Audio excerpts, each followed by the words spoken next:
Bismillahirrahmanirrahim. Assalamualaikum warahmatullahi wabarakatuh. Innal hamdalillahi nahmaduhu wa nasta'inuhu wa nastaghfiruh wa na'udzu billahi min shururi anfusina wa min sayyiati a'malina. May yahdihillahu fala mudhillalah wa may yudlil fala hadiyalah. Asyhadu an la ilaha illallah wahdahu la syarikalah. Asyhadu anna Muhammadan abduhu wa rasuluhu wa ba'd. Hadirin hadirat bapak-bapak, ibu-ibu, saudara-saudari mustami di Masjid Al-Muslimun Curah Jeru Panji Situbondo, ataupun yang berada di mana saja saat ini menyimak kajian kitab Riyadhus Shalihin ini, rahimani wa rahimakumullah. Alhamdulillah, setelah kita jeda beberapa pekan, kita kali ini mulai lagi rutinan kita malam Kamis. Ibu Budi hadir, Ibu Bu Haji.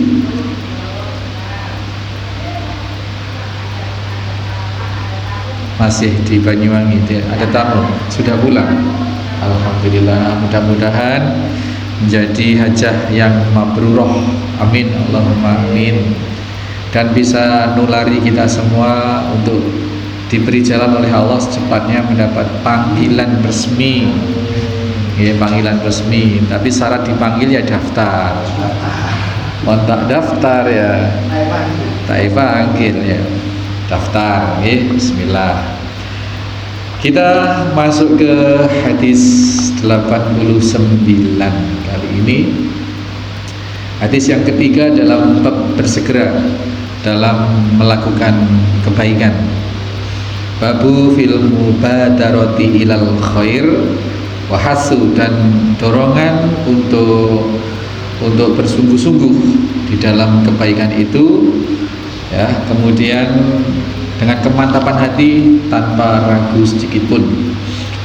As-salisu, di hadis yang ketiga, Imam An-Nawawi rahimahullah ta'ala memilihkan hadis muttafaqun alaih dari An Jabirin, dari sahabat Jabir radhiyallahu anhu, qala, sahabat Jabir berkata, qala rajulun lin nabi sallallahu alaihi wasallam, bertanyalah seorang laki-laki kepada Nabi sallallahu alaihi wasallam yauma Uhudin, di hari perang Uhud, di saat kejadian perang Uhud. Rupanya ini seorang prajurit, ya, seorang prajurit. Kalau melihat dari pertanyaannya adalah ara'aita in qutiltu fa aina ana, ya Rasulullah, apa pendapatmu kalau aku mati terbunuh dalam peperangan ini, dan tempatku di mana? Ini berarti kan prajurit ini, Pak, pasukan, anggota pasukan yang namanya tidak disebutkan, berarti orang kebanyakan, orang biasa, prajurit sahabat biasa. Qala, Rasul menjawab, fil jannatin, fil jannah, di surga. Masya Allah. Ini yang mengatakan adalah Al-Amin, manusia yang tidak pernah berdusta. Satu. Yang kedua, informasi dari Allah Subhanahu wa taala, Rasul sallallahu alaihi wasallam ini orang yang mengatakan fil jannah ini adalah wa ma yantiqu anil hawa in huwa illa wahyu yuha. Tidaklah Muhammad itu mengatakan atas dasar hawa nafsu atau atas idenya sendiri, kemauannya sendiri, kecuali yang beliau katakan adalah wahyu. Berarti jawaban fil jannah ini adalah valid, adalah wahyu dari Allah Subhanahu wa ta'ala. Ini Bapak sekalian, Nabi Shallallahu Alaihi Wasallam mengatakan perkataan Nabi adalah apa? Wahyu dari Allah Subhanahu wa Ta'ala. Yang ngomong siapa? Yang menginformasikan bahwa perkataan Nabi adalah wahyu dari Allah? Allah sendiri. Di dalam surat apa itu? An-Najm. Wa ma yantiqu 'anil hawa in huwa illa wahyu yuha. Berarti fil jannah ini, jawaban di surga ini berarti benar apa hanya motivasi, Pak? Benar. Meragukan kata-kata Nabi berarti dipertanyakan keimanannya.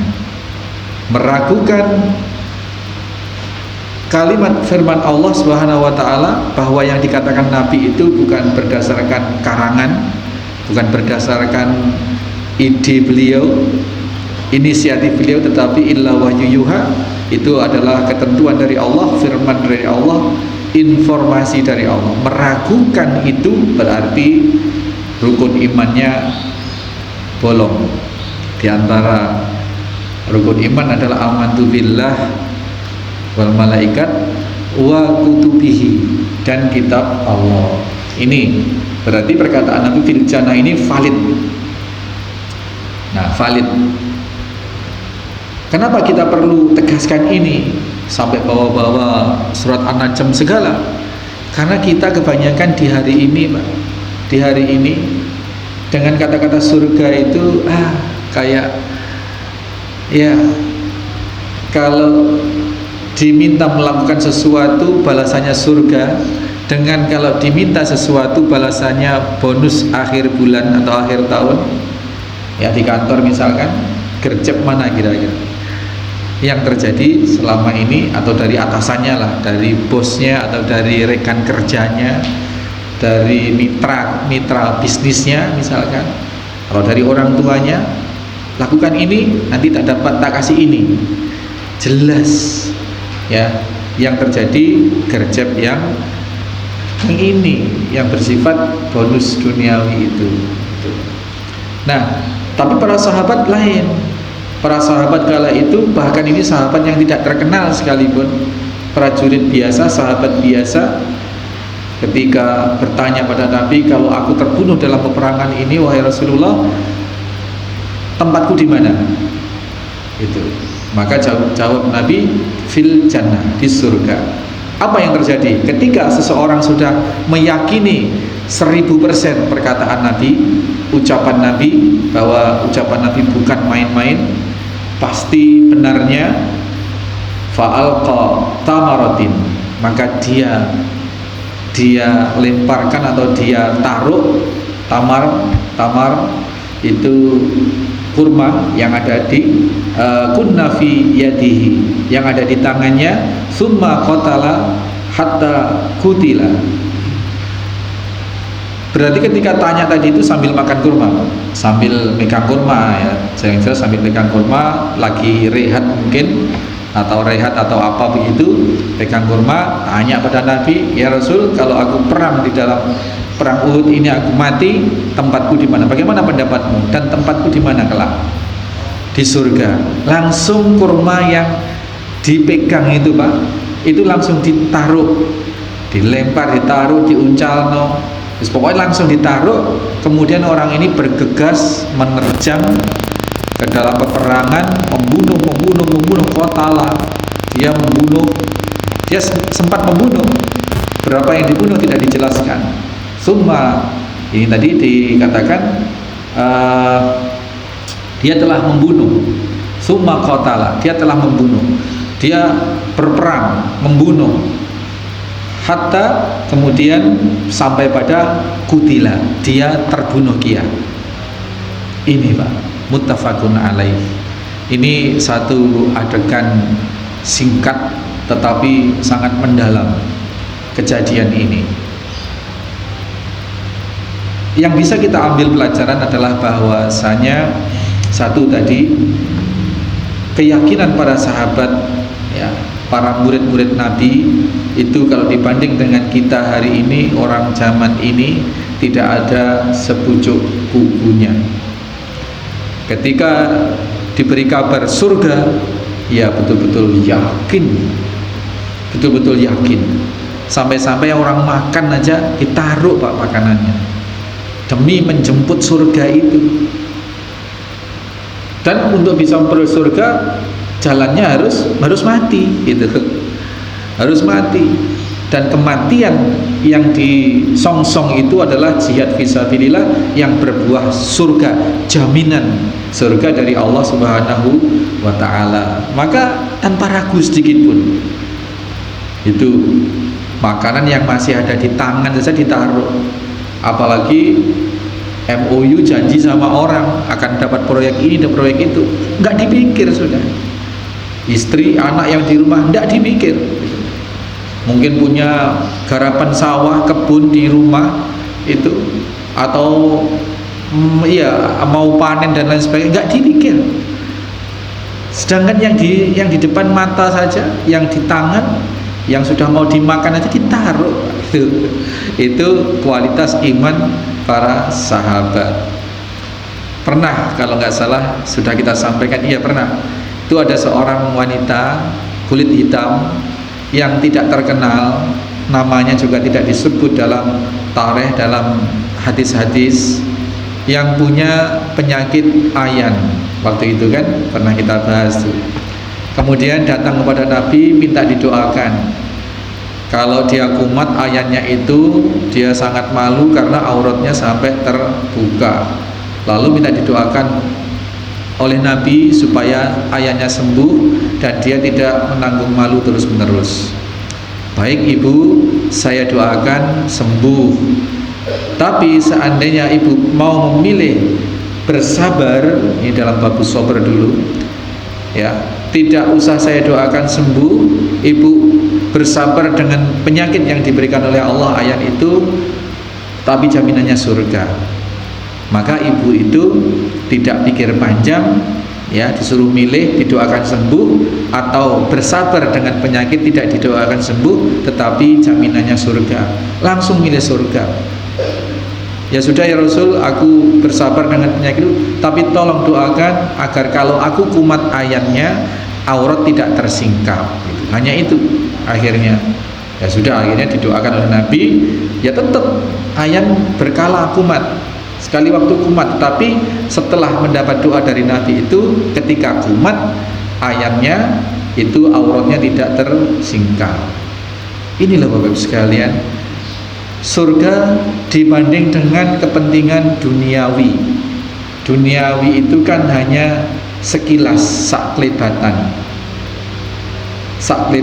sekilas. Jadi apapun penderitaan, apapun kesulitan, atau apapun kenikmatan yang ada di dunia, kalau dibanding dengan surga, ini sudah mendarah daging dalam keyakinan, sudah hakul yakin para sahabat itu dengan namanya surga.